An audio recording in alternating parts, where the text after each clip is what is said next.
साथियों नमस्कार। रत्नेश कुमार दुबे क्लासेस में आपका स्वागत है।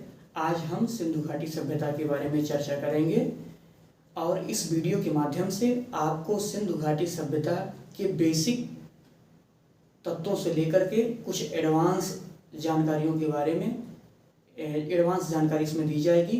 कुछ बेसिक समझ आप पहले विकसित कर लीजिए, फिर उसके बाद हम 3 से 4 पार्ट में इस वीडियो को अलग अलग ढंग से प्रस्तुत करेंगे। ये पहला वीडियो है, चलिए शुरू करते हैं। आज हमारा जो टॉपिक होगा वो सिंधु घाटी सभ्यता रहेगा।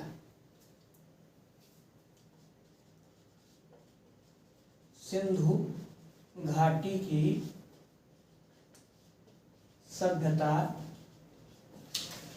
या इसे हम हड़प्पा सभ्यता के नाम से भी जानते हैं। इसे हड़प्पा सभ्यता क्यों कहा जाता है, इसकी चर्चा हम आगे करेंगे। अब ये जो सिंधु घाटी सभ्यता है, यह सभ्यता मिस्र, आपने नाम सुना होगा, जो कि अपने पिरामिड के लिए पूरी दुनिया में मशहूर है। मिस्र, उसकी यह 20 गुना बड़ी थी। और आपने नाम सुना होगा मेसोपोटामिया। मेसोपोटामिया, इसकी यह 12 गुना बड़ी थी।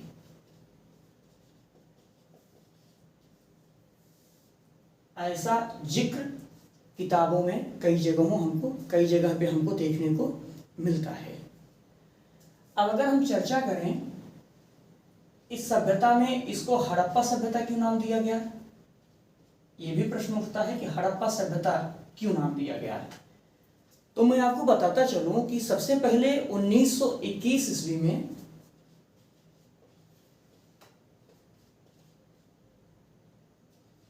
राय बहादुर दयाराम साहनी ने जो खोज की थी वो सबसे पहले हड़प्पा सभ्यता की ही खोज की थी। तो इसीलिए इसका नाम हड़प्पा सभ्यता रखा गया, क्योंकि हड़प्पा सभ्यता प्रारूप स्थल था।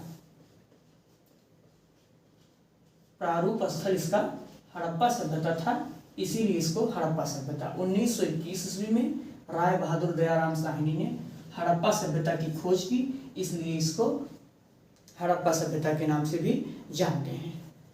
अब आगे हम चर्चा करें कि यह नगरीय सभ्यता है।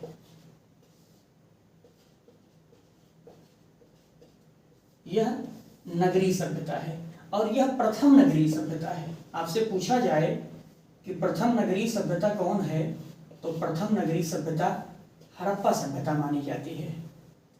द्वितीय नगरीय सभ्यता या द्वितीय नगरीकरण आपसे पूछा जाता है। आप गंगा घाटी में जब लोहे की खोज की गई या लोहे का बहुतायत मात्रा में प्रयोग हुआ, तो धान की रोपनी विधि आई थी और आमूलचूल परिवर्तन हुआ था, तो हम उसे द्वितीय नगरीकरण कहते हैं। प्रथम नगरीय क्रांति हड़प्पा सभ्यता है। स्क्रीनशॉट ले लीजिए, मैं तब तक वेट कर लेता हूं, फिर इसको हम मिटाते हैं।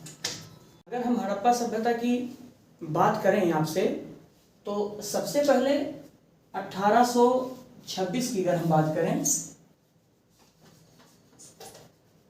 1826 की, तो एक वैज्ञानिक हैं चार्ल्स मैसन। चार्ल्स मैसन ने सबसे पहले हड़प्पा सभ्यता की तरफ ध्यान आकर्षण किया। चूंकि 1826 बात बहुत पुरानी है, यहाँ पर यह बात नहीं बनी। 1853 से 1856 के बीच, 1853 का वो काल आप याद करिए, अपने दिमाग पर थोड़ा सा जोर डालिए। भारत में सबसे पहले ट्रेन मुंबई के थाने में चलाई गई थी और यहीं पर 1853 से 56 के बीच पटरियों को बिछाने का कार्य अंग्रेज कर रहे थे। पटरियों को बिछाने का कार्य अंग्रेज कर रहे थे और अंग्रेज को यहाँ पर ईंट मिली और ईंटों की संख्या बहुतायत में थी। बहुतायत मतलब एक ईंट जो मिल रहे हैं बहुत बड़ी तादाद में 1853 से 1856 के बीच में मिल रहे हैं। तब भी लोगों को यह जानकारी नहीं हुई कि यहाँ पर एक बहुत बड़ी सभ्यता है। आगे चल करके 1921 ईस्वी में जब जॉन मार्शल थे, जॉन मार्शल, इनके निर्देशन में खुदाई का कार्य चल रहा था और वहां पर थे दयाराम साहनी।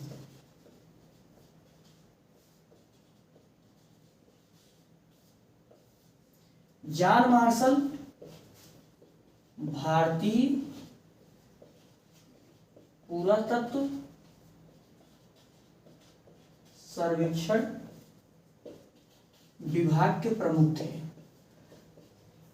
और जो भारतीय पुरातत्व सर्वेक्षण विभाग है, इसको मैं आपको यहाँ पर थोड़ा सा लिख दूं। इसकी स्थापना 1902 ईस्वी में 2 ईस्वी में हुई थी और उस व्यक्ति के समय में हुई थी जिसने बंगाल का विभाजन किया था। अब आप उस गवर्नर का नाम याद करिए, लॉर्ड कर्जन।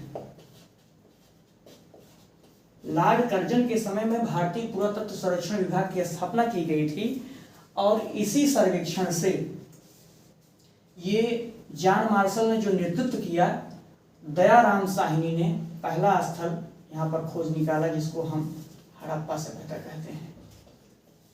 अब एक बेसिक चीज आपको जानकारी मिल गई, लेकिन ये सारी चीजें आपको एक आधार प्रदान करेंगी। मैंने इसलिए इतना आपको बताया। स्क्रीनशॉट ले लीजिए, फिर मैं आगे चलता हूँ। कुछ लोगों ने सिंधु घाटी सभ्यता को विदेशी माना। ये विदेशी है और सोथी संस्कृति से इसकी उत्पत्ति हुई। सोथी संस्कृति, सोथी संस्कृति की खोज अमलानंद घोष ने की थी। अमलानंद घोष 1953 ईस्वी में इस सभ्यता की खोज की थी। तो इन्होंने कहा जो हड़प्पा सभ्यता है वो सोथी संस्कृति से ही अनुप्राणित है। कई लोगों ने कहा कि सिंधु घाटी की सभ्यता यानी हड़प्पा सभ्यता मेसोपोटामिया से है।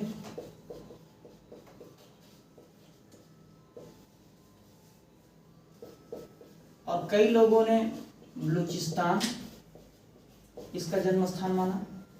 इस पे कई मतांतर हैं।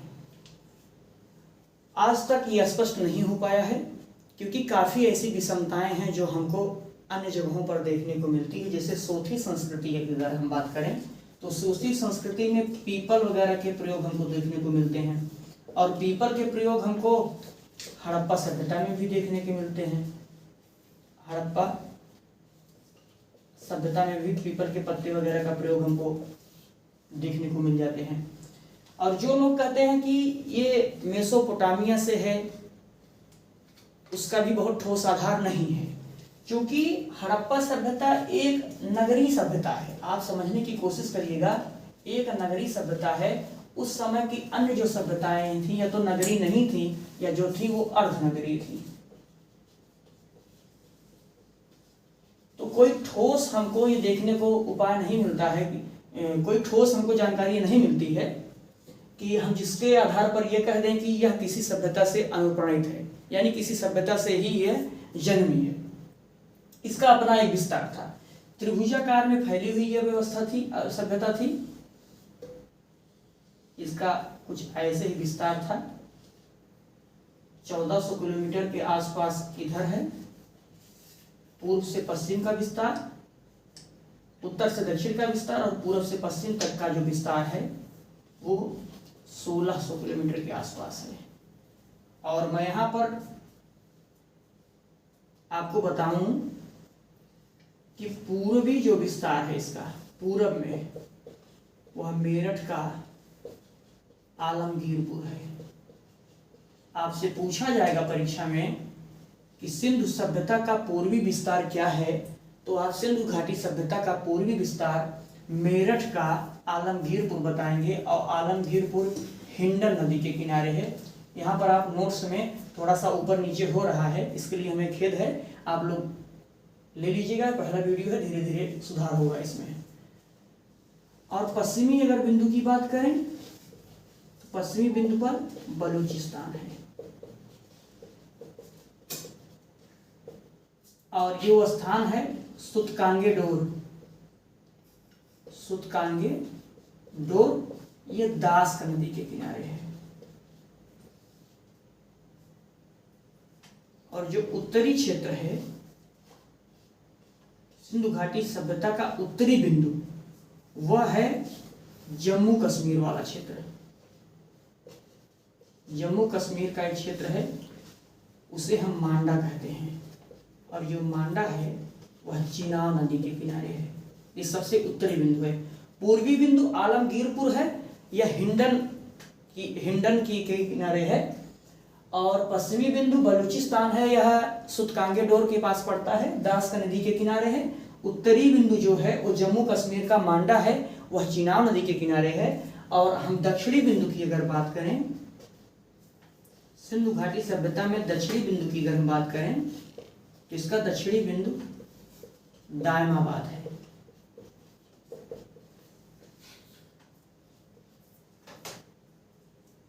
तो इस प्रकार से इसका विस्तार है। ये दायमाबाद जोरवे संस्कृति के अंतर्गत आता है।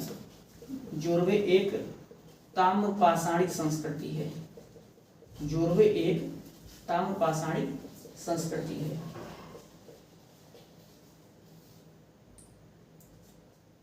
थोड़ा सा स्क्रीनशॉट ले लीजिए, मैं आगे चलता हूं। और अगर हड़प्पा सभ्यता की हम बात करें तो 3 देश हैं, पाकिस्तान, अफगानिस्तान और भारत। इस सभ्यता का विस्तार है। प्रारंभ में 12,99,000 वर्ग किलोमीटर पर इसका विस्तार था। वर्तमान समय में अगर इसके विस्तार की हम बात करें तो लगभग 20 लाख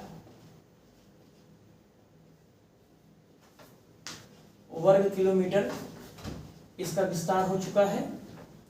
पाकिस्तान में इसका विस्तार पंजाब और सिंध के क्षेत्र में हुआ। पंजाब और सिंध के क्षेत्र में हुआ है। अफगानिस्तान में सोरतघई,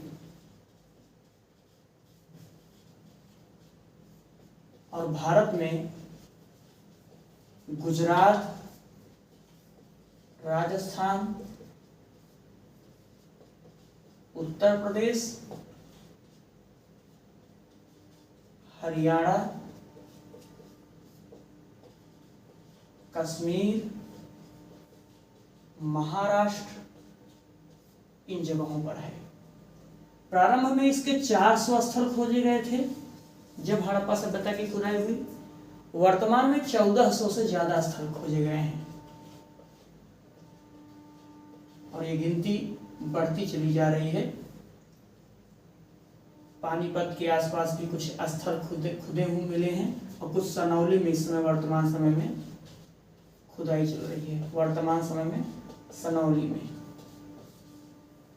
तो इस प्रकार से हम देखें तो जिन्होंने कहा कि सिंधु घाटी सभ्यता मेसोपोटामिया से उत्पत्ति हुई है, तो मेसोपोटामिया से हम कह सकते हैं सभ्यता की उत्पत्ति नहीं हो सकती, क्योंकि मेसोपोटामिया एक अर्धनगरीय सभ्यता है और हड़प्पा सभ्यता पूर्णतः नगरीय सभ्यता है। ईंटों में भी अंतर देखने को मिलते हैं, बाट माप तौल के में भी अंतर देखने को मिलते हैं। बाट और माप के बारे में हम आगे आने वाले वीडियो में चर्चा करेंगे कि किस प्रकार से इनकी मापन प्रणाली थी। दूसरी चीज, सिंधु घाटी सभ्यता में कहीं भी मंदिर के प्रमाण हमको देखने को नहीं मिलते हैं, लेकिन सुमेरियाई सभ्यता में, अन्य सभ्यताओं में हमको मंदिर के अवशेष मिलते हैं। तो हम इस प्रकार से नहीं कह सकते कि सिंधु घाटी की सभ्यता मेसोपोटामिया, मिस्र, सुमेरिया या अन्य किसी चौथी संस्कृति से यह जन्मी है। और एक होता है क्रमिकवादी सिद्धांत, एक होता है विसरणवादी सिद्धांत। 2 सिद्धांत इसमें प्रचलित हैं, एक क्रमिक सिद्धांत और एक विसरणवादी सिद्धांत। क्रमिकवादी सिद्धांत यह कहता है कि सभ्यता है, मान लीजिए कोई सभ्यता है और उस सभ्यता के लोग वहीं पर रह करके ही आपस में मिलजुल करके सभ्यता को बढ़ा रहे हैं, तो यह क्रमिक कहलाता है। विसरण का मतलब होता है, एक अर्थ होता है विसरण का फैलना। जब सभ्यता के लोग उस मूल स्थान से हट करके एक दूसरे स्थान पर उस सभ्यता को फैलाने लगते हैं तो हम उसको विसरणवादी कहते हैं। तो ये दो सिद्धांत प्रचलित हैं। नेक्स्ट वीडियो में हम कालक्रम देखेंगे और इसके जो प्रमुख स्थल हैं जैसे कालीबंगा हो गया, मोहनजोदड़ो हो गया, रंगपुर हो गया, रुजदी हो गया, जुड़ी रोदड़ो हो गया, सोरतघई है, दानाबाद है, इन सारे स्थलों के बारे में कुछ न कुछ पढ़ेंगे।